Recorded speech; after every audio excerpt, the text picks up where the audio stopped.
Technology advances rapidly. So do cybercriminals. Anyone, anywhere can fall victim to a ransomware attack. Cybercriminals can lock up your devices and files and demand payment to get them back. So, stay cyber alert and protect yourself or your small business against cybercrime. Act now, stay secure. How to protect yourself from computer hacking. Facebook, Twitter share. When the internet became the main source for information in the world, there have been those that have sought to gain illegal profit from such things. This is the way of the world, and people all over the world are now the target of the many computer hackers that are around. Unlike the bulk of people who are living in the virtual world, these hackers seek to gain access to the personal and private information that one has stored on their computer. With this information they will work to steal money and the identity of the person. This is all done without having to leave the home and can be performed with a vast knowledge of how computers work. Many people believe that this sort of crime will never happen to them, and that is not the case. The hackers of the world are very clever and work to make sure that they have access to the entire bulk of information on the internet and ways to use that information to their benefit. The most common form of hacking is the password grabber. With this form you get a program that works to guess the password that you have set up on the many protected areas of the web. Let's say that you do all of your banking online and your bank protects your account by way of a username and password. The hackers will gain access to the username in one way or another, most often by an intercepted email over a server that is not encrypted. With that they can then put into operation a password program that will guess hundreds of different combinations every hour until the machine has discovered the password. They will then gain access to your bank and promptly drain it. The best way to protect yourself against such theft is to make sure that you use a password that is not specific to you, such as your birthday, and also make sure that it contains numbers along with the letters.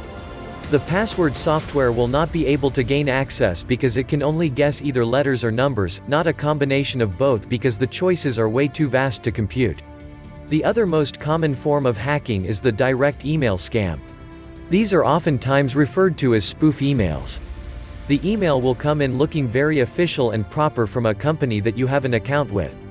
Then the email will most likely tell you that your account has been suspended and you need to log in to correct the problem.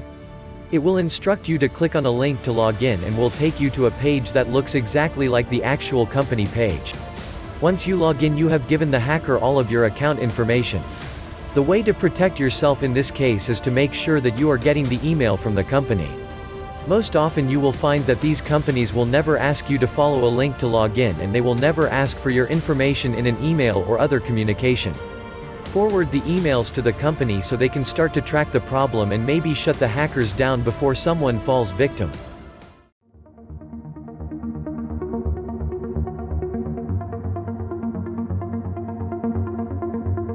In the novel 1984, George Orwell described a world where televisions, called telescreens, also had cameras in them to spy on the viewers. Your computer, or even your mobile phone, has all the hardware to be turned into a spying device just like a telescreen. Modern computers are designed so that the user of the device has control over the programs that run on the machine. But sometimes others try to take control of your computer or phone. Malicious hackers have been doing this since, well, at least 1984. The term for remotely taking over control of a computer is owning or pwning it. Here's how to protect yourself against such an intimate violation of your privacy. The most common way your computer can get owned is if you get tricked into running a program. That can happen if you click on an email attachment that appears innocent but is actually malicious. Malicious software is called malware. It can turn on your computer's microphones and broadcast your conversations. It can record your screen, watch what you type on your keyboard, copy files, and even insert false records. Malware is most often used for stealing passwords and identity theft, but it can be used for political purposes too.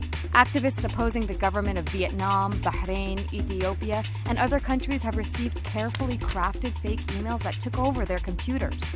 China and the United States are also strongly suspected of using their own custom-made malware against users. So be very careful opening strange email attachments. One way to deal with a suspicious attachment from someone you know is to double-check with them in person by phone, video chat, or instant message before you open it.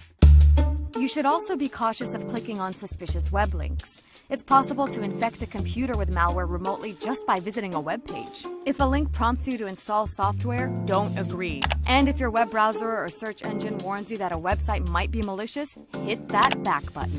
A less common way that malware can own your computer is via USB or a Thunderbolt connector. By plugging in, attackers can copy over a malicious program or otherwise take control of your machine. The same goes for CDs and DVDs. Thanks for watching. If this video was helpful and you would love other exciting videos on tech, growing your business and making more money online, kindly subscribe to our channel at Breed School and click the bell notification icon to stay updated on other upcoming videos we create. You can also connect with us on Facebook, Twitter, Instagram, and LinkedIn at Breed School or visit us at breedschool.com. Have a great time and keep soaring. Bye.